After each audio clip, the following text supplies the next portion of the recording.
Assalamualaikum warahmatullahi wabarakatuh. Perkenalkan, nama saya Puput Putri Rahma Pratiwi dengan NIM E2215401010 dari Program Studi D3 Kebidanan Fakultas Ilmu Kesehatan Universitas Muhammadiyah Tasikmalaya. Di sini saya akan sedikit menjelaskan mengenai pelayanan kebidanan komunitas, yaitu kohort ibu dan balita maupun ekohort. Baik, di sini saya akan sedikit menjelaskan mengenai monitoring dan evaluasi kegiatan pelayanan kebidanan komunitas kohort ibu dan balita maupun ekohort. Apa itu kohort ibu dan balita? Kohort ibu dan balita adalah sumber data yang mempermudah bidan dalam mengumpulkan data sebagai informasi untuk ibu hamil, bayi, dan balita. Apa tujuan dari kohort ibu dan balita itu sendiri? Yaitu untuk mempermudah pekerjaan bidan itu sendiri. Selain itu juga untuk mengetahui baik secara nama, jumlah hasil pemeriksaan, dan pemberian obat atau vitamin dan sebagainya pada ibu hamil, bayi, dan balita, untuk mencatat resiko dalam persalinan pada ibu hamil, kurang gizi, dan kelainan pada bayi dan balita, sehingga dapat mencegah kejadian yang tidak diinginkan. Apakah ada kode-kode khusus dalam pengisian kohort ibu dan balita, dan apa maknanya? Yang pertama, kode pengisian kohort ibu: bulat untuk akses K1, kotak untuk K murni, dan segitiga untuk K4. Plus untuk kematian ibu, F1, F2, F3 untuk pemberian tablet Fe, I untuk pemberian iodium, T1, 2, dan TU untuk pemberian tetanus toksoid ke-1, 2, dan ulang. Lalu yang kedua ada kode pengisian kohort balita, yaitu N untuk naik, T untuk turun, O untuk tidak hadir pada bulan lalu, B baru dan atau baik, R di bawah garis titik-titik, dan sama dengan di bawah garis merah.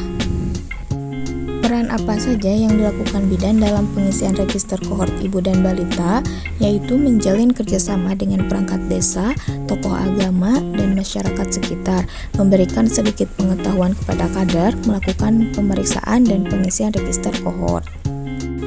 Apakah kader juga memiliki peran dalam pengisian register kohort ibu dan balita?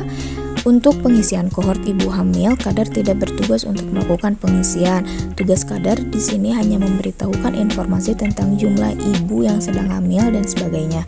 Berbeda halnya dengan pengisian kohort ibu dan balita yang dibuat sendiri formatnya oleh petugas puskesmas atau mempermudah pengisian sehingga kader juga dapat membantu pengisian register.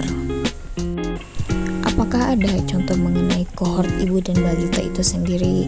Nah, di sini ada format pengisian dan contoh format kohort ibu dan balita. Bagaimana cara mengelola data dan mengevaluasi data pada register kohort ibu dan balita?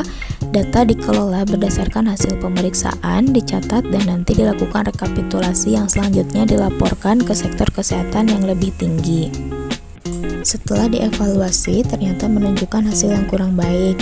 Lalu tindakan apa yang selanjutnya dilakukan oleh seorang bidan? Maka akan dicarikan solusi agar mengurangi angka kesakitan dan kematian.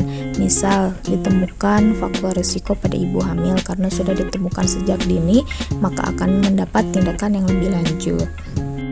Nah, selanjutnya mengenai aplikasi e-kohort KIA. Apa itu aplikasi e-kohort KIA? E-kohort KIA adalah sebuah sistem pemantauan terintegrasi bagi ibu, bayi, dan balita yang mencakup implementasi, pencatatan, pemantauan, dan pelaporan. Pelayanan KIA berbasis teknologi informasi. Aplikasi berbasis elektronik ini dapat memudahkan tenaga kesehatan dalam pendataan ibu hamil, bayi, dan balita. Aplikasi kohort KIA dapat memantau ANC, persalinan, dan PNC sesuai wilayah kerja masing-masing. E-kohort KIA juga menyediakan dashboard yang bisa membantu tenaga kesehatan memantau indikator-indikator pelayanan KIA. Dengan kata lain, e-kohort KIA dapat meningkatkan waktu respon tenaga kesehatan terhadap tanda bahaya ibu hamil, bayi, dan balita, sehingga bisa mencegah terjadi gawat darurat bahkan kematian dengan menggunakan e-kohort. Laporan juga sudah tidak perlu dilakukan secara manual lagi.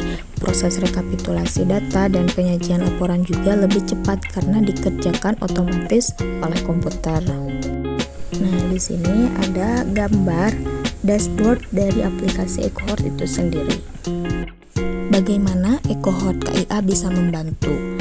eCohort KIA bertujuan untuk mempermudah pengisian, pengelolaan, dan merespon berdasarkan buku KIA dan kohort KIA Kemenkes terbaru. Sekian pemaparan materi dari saya. Wassalamualaikum warahmatullahi wabarakatuh.